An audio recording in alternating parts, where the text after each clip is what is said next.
Hello everyone, it's Dawn and welcome back to my channel. Well, today we're going to crack on with number 4 in our project series from adapting this box of Christmas cards. And today we're going to use this image here, which means we've only got these two to do. I've got an idea for this one. I'm still working on that one. So for today, we're going to be using this image here. And as I said in my previous video, it's not going to be a card. We're not making a Christmas card today. We are making a Christmas project, but we're not making a Christmas card. What we are going to do is we're going to make a gift box. And you'll see where that comes in just a moment. Well, probably at the end of the video.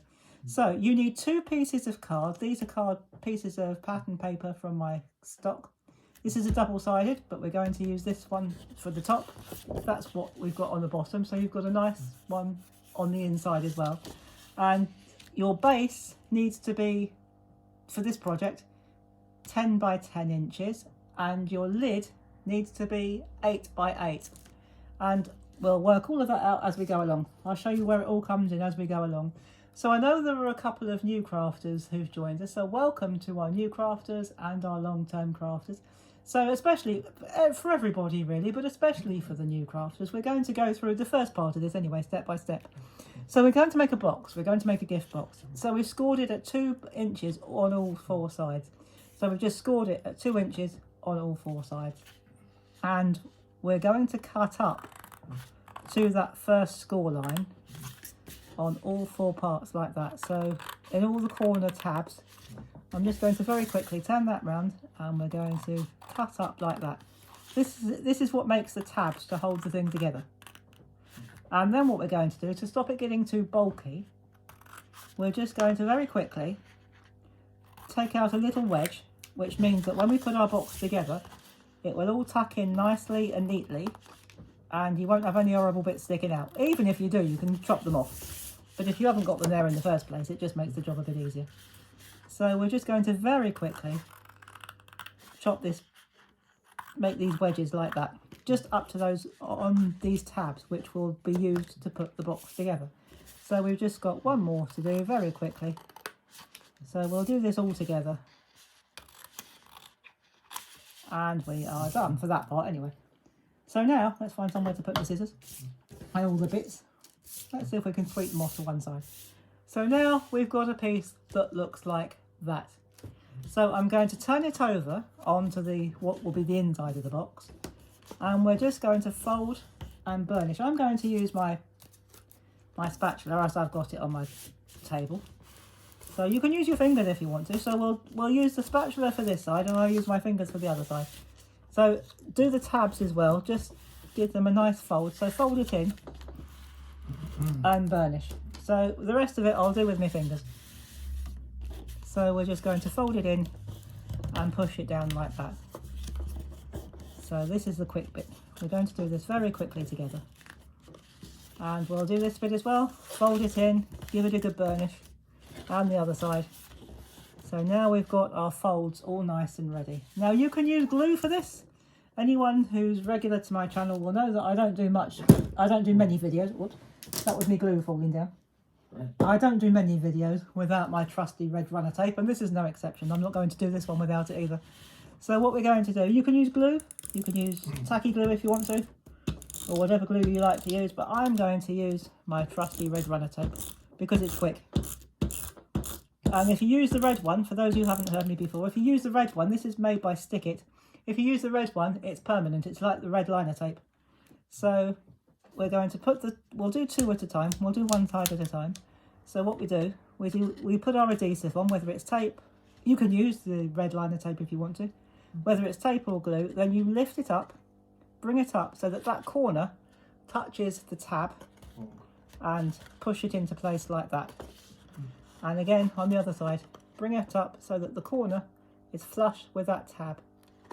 And we're just going to give it a good press. So now we're going to very quickly spin it round and do the other side. This will make us a 6 by 6 box, by the way. So we're going to fold those in like that. And we're going to put our adhesive on our tabs. And I think that's just about the end of that, so it's just as well we don't need it anymore. So again, we're just going to lift that up, put it flush so that the sides meet, and press it in, and do that one more time. Bring it up, make it flush so that it all sits nice and square. And then you have a 2-inch, if you do this one at 10 inches, if you want to make a 6x6, you need to make it 2 inches bigger all the way around.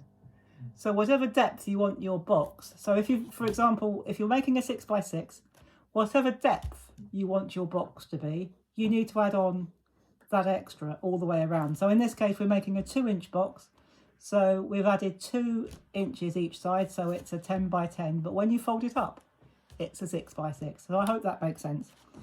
And we've done exactly the same for the lid, with the exception that I only wanted a 1-inch tab, or 1-inch lip. I only wanted this 1 inch deep. So for that, I've made it was an 8x8.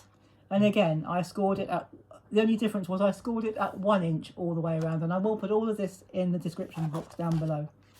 And then all you've got to do is pop that on there. And it should, she says, fit quite snugly. Now I know what you're thinking. What have you done with the box, with the card? Yeah, well, we're getting on to that. So there is our box, all ready to decorate. So I'm going to put the box to one side. And this is where I wonder what I've done with everything. No, this is where we use the card. So I only actually had 3 left. There were 5 altogether in this particular one. So I'm keeping this. All I've done is I've chopped the folded part off, the back part. So I'm going to turn it over, and I'm going to use some glue this time, but I'm going to use some glue stick, the orange glue stick, because it's like, yes, I've got Graham sitting next to me today. He's in his bed next to me, and I use the orange one, not just because it's my favourite colour, but the orange one is the equivalent strength of tacky glue, so it sits nice and firm. It's a good strong glue. So I'm going to lay it down so it doesn't fall down. So I'm going to bring that back in, and it still says the Merry Christmas, and we're going to actually keep that intact.